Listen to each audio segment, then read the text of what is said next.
اپنے دہان اقدس سے نرم کر کے دیتی ہیں اور نبی کریم صلی اللہ علیہ وسلم اسے اپنے دہان اقدس میں استعمال کرتے ہیں، یعنی لعاب مل جاتا ہے۔ پھر اسی طرح حضرت عائشہ صدیقہ رضی اللہ تعالی عنہا کے زانوِ اقدس پر نبی کریم علیہ افضل الصلاۃ والتسلیم سر انور رکھے ہوئے وصال ظاہری فرماتے ہیں، اور جو سکون اور جو اطمینان، جیسا کہ قبلہ شاہ صاحب نے ذکر کیا کہ جب دیگر ازواج مطہرات رضی اللہ تعالی عنہن کے حجروں میں ہوا کرتے تو آپ پوچھا کرتے تھے کہ میں کہاں ہوں، کل کس کا دن ہے، لیکن یہاں پر جو آپ کو سکونت، اطمینان اور راحت ملا کرتی تھی اس کی مثال نہیں ملتی۔ تو گویا کہ آپ کی پوری سیرت طیبہ کے اندر، حتیٰ کہ خواتین کے حوالے سے ایک بار ایسا ہوا کہ ایک بوڑھی عورت آئیں، نبی کریم صلی اللہ علیہ وسلم سے پوچھا کہ یا رسول اللہ کیا میں جنت میں جاؤں گی؟ تو نبی کریم صلی اللہ علیہ وسلم نے فرمایا کوئی بوڑھی جنت میں نہیں جائے گی۔ یہ فرما کر آپ نماز پڑھنے چلے گئے، پیچھے بوڑھی عورت نے رونا شروع کر دیا، اور جب تک آپ واپس تشریف نہ لائے وہ روتی رہی۔ جب آپ واپس تشریف لائے تو حضرت عائشہ نے ہی عرض کیا کہ یا رسول اللہ آپ نے جواب مرحمت فرمایا، تب سے یہ بیٹھی ہوئی رو رہی ہیں۔ تو نبی کریم صلی اللہ علیہ وسلم مسکرائے اور آپ نے فرمایا کہ میں نے یہ کہا کہ بوڑھی عورت جنت میں نہیں جائے گی، اس کا یہ مطلب نہیں کہ تم جنت میں نہیں جاؤ گی، بوڑھی عورتیں بھی جوان ہو کر جنت میں جائیں گی۔ اور وہ آیہ مبارکہ کی طرف اشارہ تھا کہ انا انشاءہن انشاء فجعلناہن ابکارا، کہ جو جنتی عورتیں جنت میں جائیں گی تو وہ حالت بکر میں جنت میں جائیں گی، جوان ہو کر جنت میں جائیں گی۔ تو جب آپ نے یہ جواب ارشاد فرمایا تو وہ بھی مسکرانے لگیں۔ یعنی ایسے کئی مزاح مصطفیٰ کریم علیہ افضل الصلاۃ والتسلیم کے واقعات ہیں جو صرف حضرت عائشہ صدیقہ رضی اللہ تعالی عنہا سے منقول ہیں، اور ہمارے لیے تعلیم ہے کہ گھر میں نبی کریم صلی اللہ علیہ وسلم جس طرح رہا کرتے تھے ہمیں بھی فطری طور پر گھر میں ایسے ہی رہنا چاہیے۔ بعض لوگوں کی عادت ہوتی ہے نا، غیر ضروری طور پہ خشک مزاج ہوتے ہیں، غیر ضروری طور پہ غصیلے ہوتے ہیں،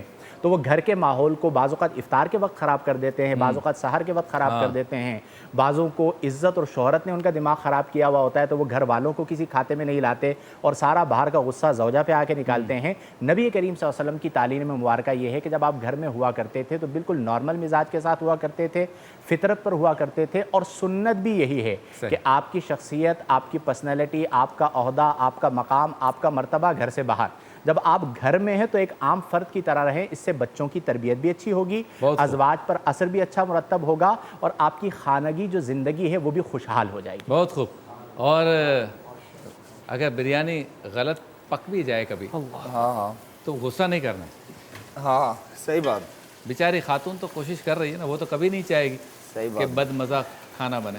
بالکل بالکل ہاں، اور اگر زیادہ تکلیف ہے تو خود بنا لیا کریں۔ ہاں بالکل ایسا ہی ہے جی۔ آج کی کہتے ہیں آج کی خواتین تو آسمان کی بلندی، سمندر کی گہرائی کو چھو رہی ہے۔ شادی ہوئی ہے؟ شادی ہو گئی ہے آپ کی؟ یہ ساری بلندیاں نکل جائیں گی۔ چلے جی، ہاں کہاں پہنچے بتائیں؟ بلندی کہنا کیا چاہ رہے ہیں آپ؟ بریک لینا چاہ رہا ہوں۔ ٹھیک ہے جی، جب یہ پیاز بلندی پہ پہنچے یعنی کہ براؤن ہو، اس کے بعد مرغی کو پستی پہ لے جائیں۔ لے جائیں۔ آپ سے ملاقات ہوتی ہے مختصر سے وقفے کے بعد۔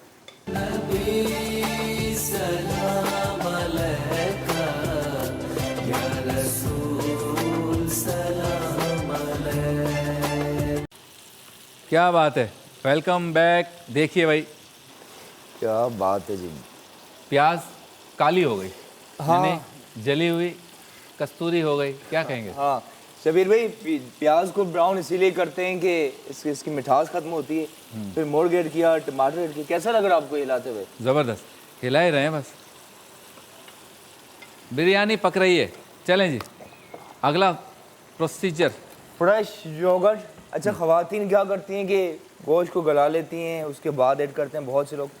ہم جو بات کر رہے تھے شو سے پہلے کہ بہت سے شیفز دیگ کا بناتے ہیں، اس میں چکن کچی ہوتی ہے اور دم پہ گل جاتی ہے، تو دم اہم چیز ہے، بجائے اس کی کہ اس ٹائم بہت زیادہ اسے پکائیں ہم۔ ٹیکنیک ہے الگ الگ ہاں ٹیکنیک ہے۔ چلیں آگے۔ فریش یوگرٹ، دہی، اسپائسز میں سب سے پہلے وہی اجزاء جہاں سے ہوا ذائقے کا آغاز، ہاں نمک، اور اس پہ ہمارا اختتام نہ ہو جائے۔ چلیں نصیب کی بات ہے شبیر بھائی۔ ہاں، مرچ زیادہ تیز ہوتی ہے ویسے، کیا خیال؟ جیسے بولیں جیسے مہمان۔ ہاں تیز بریانی اور مرچیاں تلاش کرنی پڑیں، ایسا نہیں ہونا چاہیے۔ کیا بات ہے، آپ کی سرسراہٹ اور زبان کے اندر ہونے والی تکلیف بتائے کہ کتنی مرچیں ہیں۔ آئے ہائے، بات نکلے گی تو دور تک جائے جائے گی۔ سفید زیرہ، ٹھیک ہے، کالی مرچ، شبیر بھائی گرم مسالہ کافی اہم چیز ہے اس میں، یہ بھی ساتھ ہی آلو بخارا، واہ، بادیان کا ایک پھول، جویتری، اور یہ جو ہے ایک جائفل، یہ ذرا سی ایڈ کرنی ہے، ایک جائفل دکھائیں دکھائیں دکھائیں ایک جائفل سے ایک دیگ بن جاتی ہے، نیچے، ہاں یہ دکھائیں، یہ ایک جائفل سے ایک بریانی کی دیگ بنتی ہے، تو آپ نے ذرا سا ایڈ کرنا ہے۔ کیا بات، خوشبو ہے اس سے۔ ہاں، اس سے حلووں میں بھی ایڈ کرتے ہیں لوگ، کیک کے اندر بھی شامل کرتے ہیں، چھلکا اتر گیا۔ یہ اتنی سی جائفل کافی ہے اس کے اندر ایڈ کیا۔ بہت خوب۔ اچھا، آج یوم ہے مفتی شعیب رضا خان صاحب رحمۃ اللہ علیہ کا، وہ کون ہیں، کیا کارنامے انجام دیے؟ شاہ صاحب بتائیے ذرا مفتی شعیب رضا خان رحمۃ اللہ علیہ کے بارے میں۔ جی بسم اللہ الرحمن الرحیم۔ مفتی شعیب رضا خان صاحب رحمہ اللہ بہت بڑے عالم دین تھے، بہت متقی اور پرہیزگار وہ شخصیت تھے۔ حضور شیخ الاسلام تاج الشریعہ مفتی محمد اختر رضا الازہری رحمۃ اللہ تعالی علیہ کے معتمد اور آپ کے داماد تھے، اچھا اور حضور تاج الشریعہ رحمہ اللہ کے ساتھ اکثر وہ سفر کے اندر موجود رہتے۔ اچھا، آپ کی کتابوں کا ترجمہ اردو سے عربی کرنا، عربی سے اردو کرنا، اور لوگوں کے لیے فوائد کے مسائل ان تک پہنچانا، واہ واہ واہ، اور جو لوگ حضرت سے سوال پوچھتے تھے تو مفتی شعیب رضا اس وقت ان کی ترجمانی کرتے ہوئے حضور تاج الشریعہ سے ان تمام مسائل کا جواب لے کر پہنچاتے۔ اور حضور تاج الشریعہ کے آپ داماد تھے، بہت خوش اخلاق بااخلاق شخصیت تھے، اور ان کا وصال یقیناً ان کا انتقال اسلام کے لیے ایک بہت بڑا نقصان، علمی طبقے کے لیے ایک بہت بڑا نقصان۔ صحیح۔ آج کا دن جو ہے وہ ان کے عرس کا دن ہے۔ ہم دعا کرتے ہیں کہ اللہ رب العالمین جل وعلا مفتی شعیب رضا صاحب رحمہ اللہ کے درجے اور مدارج کو میری ماں سیدہ عائشہ صدیقہ بنت صدیق کے صدقے بلند فرمائے۔ کیا بات ہے۔ تو خصوصی پروگرام ہے آج ہمارا سیرت عائشہ صدیقہ کے حوالے سے رضی اللہ تعالیٰ عنہ۔ اجاگر صاحب، سیرت عائشہ پر کچھ جملے خوبصورت سے۔ بسم اللہ الرحمن الرحیم۔ صدیقہ بنت صدیق، محبوبہ محبوب خدا، اور وہ عالمہ، وہ فقیہہ۔ کہا جاتا ہے کہ سب سے زیادہ حدیث جو مروی ہے نا وہ سیدنا ابو ہریرہ رضی اللہ تعالیٰ عنہ سے، اور ان کے بعد سب سے زیادہ حدیث جو مروی ہے وہ سیدہ عائشہ صدیقہ سے مروی ہے۔ علماء فرماتے ہیں کہ تقریباً 2211 احادیث آپ سے مروی ہیں۔ آپ کا ایسا مقام ہے، ہمارے علماء فرماتے ہیں کہ 1/3 دین ہم نے سیدہ عائشہ کی برکت سے ہمیں ملا ہے، اور وراثت پہ ایسے آپ کو دسترس حاصل تھی، ایسی کمال مہارت آپ کو حاصل تھی۔ کہتے ہیں کہ بڑے بڑے کبائر صحابہ بھی آپ سے سوال پوچھنے کے لیے آپ کی دہلیز پر آتے ہیں، وہ اللہ تعالیٰ نے آپ کو علم عطا فرمایا۔ کہتے ہیں 1 لاکھ درہم آپ کے پاس آئے، اور آپ نے 1 لاکھ درہم سارے کے سارے اسی وقت خیرات کر دیے۔ اللہ۔ اور آخر میں کسی کنیزہ نے کہا، کہتے ہیں کہ آپ کچھ رکھ لیتی تاکہ افطار کے وقت گوشت میں لے آتی، تو کہتی ہیں اب مجھے کچھ نہ کہو، اگر پہلے یاد دلاتی تو میں بچا لیتی، لیکن میں سب اللہ کی راہ میں خرچ کر دیے ہیں۔ تو اتنے لمبے ہاتھ ہیں، سخاوت کے ہاتھ ہیں، کیسا کردار ہے۔ میرے آقا دو عالم کے داتا صلی اللہ علیہ وسلم بہت زیادہ ان سے محبت فرماتے تھے، تو ہمیں بھی چاہیے کہ اپنی عقیدت کے بازو دراز کریں، ان کے قدموں میں رہیں۔ بہت خوب۔ چلیں جی، کہاں پہنچا، کیا کلر آیا ہے دیکھیں آپ۔ دھنیا، پودینہ، اور یہ دال ملکہ مسور، یہ بھی اسی کے اندر۔ ملکہ مسور۔ ہاں ٹھیک ہے۔ اچھا، یہ مسور بھی جب دربار میں آتی ہوگی تو یہ کہا جاتا ہوگا با ادب، با ملاحظہ، ہوشیار ملکہ مسور تشریف لا رہی ہیں۔ کیا بات ہے جی، دسترخوان پر۔ چلے جی، اب یہ جائے گا اس چاول میں جس کو پہلے آپ نے بوائل کر لیا ہے۔ جی شبیر بھائی، بس ہلکا اس کی بھنائی کرنی ہے، کچھ مرچیں ایڈ کر لیجئے، اور جب اس کا چٹپٹا قورمہ تیار ہو جائے گا، پھر سب سے اہم مرحلہ دم پہ رکھنا ہے، تاکہ دم نکل جائے۔ ہاں بریک پہ جائیں میرے اسٹائل سے، اپنے میرے والے سے۔ مختصر سے وقفے کے بعد ملاقات کرتے ہیں۔ کیا با ادب طریقہ۔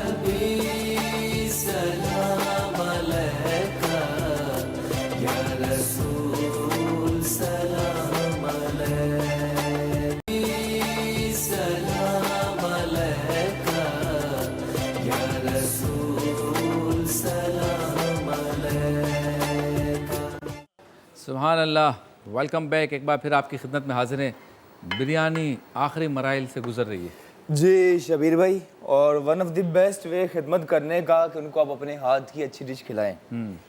اور یہ دیکھیں چاول جو، اچھا یہ قورمہ تیار ہے، دال بھی، سب کچھ، چولہا اس کا بہت کم کیا، اور چاول اس طرح بچھا لیجیے گا اس کے اوپر. واہ. چاول کا سائز دیکھیں برقرار ہے. ہاں سیلا چاول. ہاں باسمتی بھی لے سکتے ہیں لیکن اسے 30 سے 35 منٹ تک سوک کر کے رکھنا ہوگا اور سیلا رائس کو ایٹ لیسٹ 2 آور تک رکھنا لازمی ہے. کیا بات ہے. تو بریانی پکاتے وقت جتنی کام کی باتیں تھیں وہ آپ نے کر لیں. اب میں اپنی کام کی بات کرنا چاہتا ہوں جو ضروری ہے. ضروری ہے. سیگمنٹ کا نام ہے کام کی بات. مجھ سے 100 لاکھ کو کافی ہے اشارہ تیرا. آج موضوع ہے تواضع اور قناعت. یہ دونوں ایسی چیزیں ہیں جن کو ہم بھولتے جا رہے ہیں. یعنی عاجزی انکساری اور قناعت سے مراد یہ ہے کہ جتنا اللہ تعالیٰ نے مال دیا ہے اسی میں اپنا گزر بسر کرنا, اسی کو خرچ کرنا, اپنی چادر کے مطابق پاؤں پھیلانا, فضول خرچی, قرض لے کر عیاشیاں کرنا, اس کی ممانعت ہے. قناعت جو ملا اللہ کا شکر ہے. اور تواضع عاجزی. سرکار دو عالم صلی اللہ علیہ وسلم کا فرمان ہے کہ اللہ تعالیٰ درگزر کے ذریعے بندے کی عزت کو بڑھاتا ہے. یعنی جو لوگوں کی باتوں کو درگزر کر لیتے ہیں رب تعالیٰ ان کی عزت میں اضافہ فرماتا ہے. اور جو اللہ تعالیٰ کی خوشنودی کی خاطر تواضع کرتا ہے اللہ تعالیٰ اسے بلند فرما دیتا ہے. اور سرکار دو عالم صلی اللہ علیہ وسلم کا ارشاد ہے کوئی آدمی ایسا نہیں مگر اس کے ساتھ 2 فرشتے ہیں اور انسان پر فہم و فراست کا نور ہوتا ہے جس سے وہ فرشتے اس کے ساتھ رہتے ہیں. بس اگر وہ انسان تکبر کرتا ہے تو وہ اس سے حکمت کو چھین لیتے ہیں اور کہتے ہیں اے اللہ اسے سرنگوں کر. اگر وہ تواضع اور انکساری کرتا ہے تو فرشتہ کہتا ہے اے اللہ اسے سر بلندی عطا کر. یہ تواضع کا فائدہ ہے. سرکار دو عالم صلی اللہ علیہ وسلم ارشاد فرماتے ہیں کہ اس کے لیے خوشخبری ہے جس نے تونگری میں تواضع کی. یعنی طاقت ملی, عہدہ ملا اور منصب ملا, ساری چیزیں تھیں لیکن اس کے باوجود بھی اس نے عاجزی اور انکساری کی. آگے فرماتے ہیں کہ جمع کردہ مال کو اچھے طریقے سے خرچ کیا. وہی قناعت والی بات. تنگ دست اور مفلسوں پر مہربانی کی اور علماء اور دانش مندوں سے میل جول رکھا. ساتھ یہ بھی بتا دیا تاکہ صحبت کے ذریعے ان 2 خصوصی عادتوں کو حاصل کر سکے. سرکار دو عالم صلی اللہ علیہ وسلم کا ارشاد ہے کرم تقوی کا, عزت تواضع کا اور یقین بے نیازی کا نام. کیا بات ہے. اور ایک اور جگہ سرکار دو عالم صلی اللہ علیہ وسلم ارشاد فرماتا ہے کہ 4 چیزیں ایسی ہیں جو اللہ اپنے بندوں کے سوا, محبوب بندوں کے سوا کسی کو عطا نہیں فرماتا. 4 چیزیں. ایک خاموشی اور یہ پہلی عبادت ہے. اس کے بعد توکل, دنیا سے کنارہ کشی اور عاجزی و انکساری. کتنا پسند ہے رب تعالیٰ کو جھکنا. قناعت کے بارے میں سرکار دو عالم صلی اللہ علیہ وسلم کا ارشاد ہے کہ مومن کی عزت لوگوں سے بے پرواہی میں ہے. قناعت میں آزادی اور عزت ہے. اسی لیے کہا گیا کہ اس سے بے نیاز ہو جا جسے تو چاہتا ہے, اس جیسا ہو جائے گا. جس کی طرف حاجت لے کر جائے گا تو اس کا قیدی ہو جائے گا, اور جس پر چاہے احسان کر تو پھر تو اس کا سردار ہوگا. تھوڑا مال تجھے کفایت کرے گا اور زیادہ مال بہتر نہیں ہے کیونکہ اس سے بندہ گمراہ ہو سکتا ہے. تو آج ہم جس دور سے گزر رہے ہیں دیکھا دیکھی میں ہم قناعت کو بھول جاتے ہیں. پاورفل لوگوں کے جب ناز اور نخرے دیکھتے ہیں تو دل چاہتا ہے کہ عاجزی انکساری کو بھول کر ہم بھی سینہ چوڑا کر کے گفتگو کریں, بات کریں. اجازت نہیں ہے. کام کی بات یہ ہے عاجزی انکساری ہو, بالخصوص جب آپ کے پاس طاقت ہو, منصب ہو. اور بہتر اور کام کی بات یہ ہے کہ قناعت کے ساتھ زندگی گزاریں. جی شاہ صاحب. اللہ رب العالمین اس پر ہم تمام کو عمل کی توفیق عطا فرمائے. نبی پاک صلی اللہ علیہ وسلم نے یہ ذکر فرمایا کہ امت کا پہلا فساد کیا ہے اور امت کی سب سے بڑی بھلائی کیا ہے. جو یقیناً ہمارے نظریوں میں اور ہمارے اخلاق میں اور ہماری فکر میں چند چیزیں ایسی غلط آ جاتی ہیں جو ہمارے پورے سسٹم کو تباہ کر دیتی ہیں. رسول کریم صلی اللہ علیہ وسلم نے ارشاد فرمایا کہ اول سلاح هذه الامہ الیقین و اول فسادها طول العمل. نبی پاک فرماتے ہیں کہ میرے امت کا اور اللہ کے بندوں کی سب سے بہترین جو چیز ہے وہ ہے یقین. اللہ رب العالمین جل والا پر یقین. واہ. کہ سبب میں محنت تو کروں گا لیکن اس پر نتیجہ اللہ رب العالمین عطا فرمائے گا اور میں اسی کا مستحق ہوں. اور دوسری چیز ہے فرمایا کہ وہ اول فساد یا طول العمل, اور سب سے بڑے فساد بلکہ پہلے فساد کی جو بنیاد ہے وہ لمبی امیدیں ہیں. اچھا. آپ سے خواہ مخواہ امید لگا دی اور آپ اگر اس امید پر پورا نہ اترے تو میں آپ کے خلاف ہو گیا, میں آپ کے خلاف بدگوئی کرنے لگا, میں سوء ظنی کرنے لگا. تو لمبی امیدیں ہیں. تو کہنے کا مقصد یہ ہے کہ اللہ رب العالمین جل وعلا کی تقسیم کو قبول کیا جائے. اللہ کے بندے اللہ کی تقسیم کو قبول کرتے ہیں. اگر آپ وہاں پر ہیں تو آپ کو رب نے یہ منصب دیا, میں یہاں پر ہوں تو مجھے رب نے یہ منصب دیا. جس کو جو منصب جو چیزیں ملی ہیں وہ اپنے اعتبار سے اللہ رب العالمین جل وعلا کی بارگاہ میں اس کے بارے میں جب پوچھا جائے گا تو وہ اس کا حساب و کتاب دے گا. نبی پاک صلی اللہ علیہ وسلم کی دعا دیکھیے, سرکار کریم کی ایک دعا ہے, اللہم انی اسألک نفسا بک مطمئنہ وتؤمن بلقائک وترضى بقضائک وتقنع بعطائک, کہ یا اللہ میں تجھ سے سوال کرتا ہوں نفس مطمئنہ کا, کہ جو تو نے مجھے دیا ہے میں اس پر مطمئن رہوں. وتؤمن بلقائک, اور تجھ سے ملاقات حق ہے اس پر مجھے یقین عطا فرما. وترضى بقضائک, جو تو نے میرے لیے فیصلہ کیا ہے میں اس پر راضی ہو جاؤں. وتقنع بعطائک, اور جتنا تو نے مجھے دیا ہے میں اس پر قناعت کروں. اور یہ نبی پاک نے فرمایا کہ دین میں تم بڑوں کو دیکھو اور دنیا میں تم چھوٹے کو دیکھو تو صابر و شاکر ہو جاؤ گے. دین میں تم صحابہ کرام کو دیکھو, اہل بیت کو دیکھو, تو ان سے تمہیں استقامت ملے گی اور تم بدی میں جانے سے رک جاؤ گے. اور دنیا کے اندر تم چھوٹوں کو دیکھو کہ جو نعمتیں اللہ نے تم کو عطا فرمائی, جو جس کو نہیں دی گئی کمتر کو, تو اس کو تم جب دیکھو گے تو تم شاکر بن جاؤ گے. یہ وہ نفسیاتی اور حقیقی حل ہے کہ اگر ہم اس چیز کو دیکھیں اور اپنی امیدوں کو اتنا نہ پھیلائیں بلکہ اسباب کو ترتیب دیں اور نتیجہ اور یقین اللہ رب العالمین پر چھوڑیں. کیا بات ہے, صوفیانہ بات کی ہے ماشاءاللہ شاہ صاحب نے. کیا بات ہے, خوبصورتی, بریانی دکھنے میں بھی خوبصورت ہو. اچھا شبیر بھائی, اس کے یہاں دھنیا, پودینہ, مرچ, آلو بخارا اور لیمن, ٹماٹر سب کچھ بچھا لیا. ٹھیک ہے, جتنی زیادہ دیر ممکن ہو اسے دم پہ رکھیں اور بار بار چیک نہیں کرنا, اسے دم آنے دیں اچھی طرح. ٹھیک ہے, چلتے ہیں بریک کی جانب, واپس لوٹیں گے. ورفانہ لکا ذکرک اور سیدہ عائشہ صدیقہ رضی اللہ تعالیٰ عنہ کا ذکر جاری رہے گا مختصر سے وقفے کے بعد. سلام علیکہ یا رسول, سلام علیکہ, سلام علیکہ یا رسول, سلام علیکہ. خوش آمدید. چلتے ہیں ورفانہ لکا ذکرک. یا خدا تجھ سے میری دعا ہے. ہمارے ساتھ ہیں, بہت اچھا کلام سنائیں گے انشاءاللہ. جی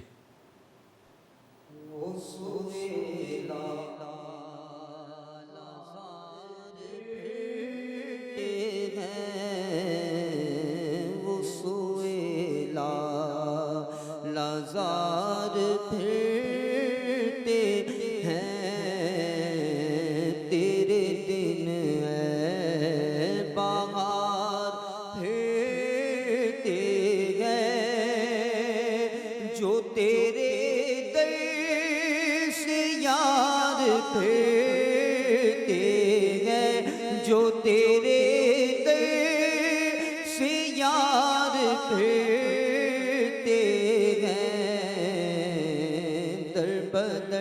یوں ہی خار پھرتے ہیں در بدر یوں ہی خار پھرتے ہیں.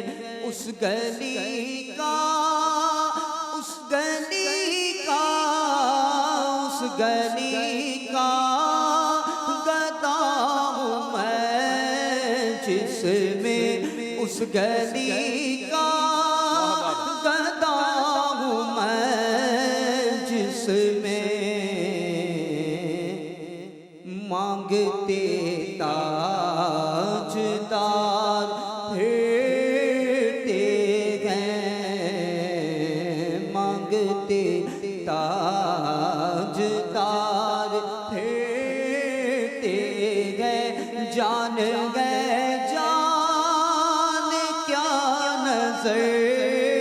آئے جان گئے جان کیا نظر آئے کیوں دو گردگار پھرتے ہیں. مکہ امام فرماتے ہیں کوئی کیوں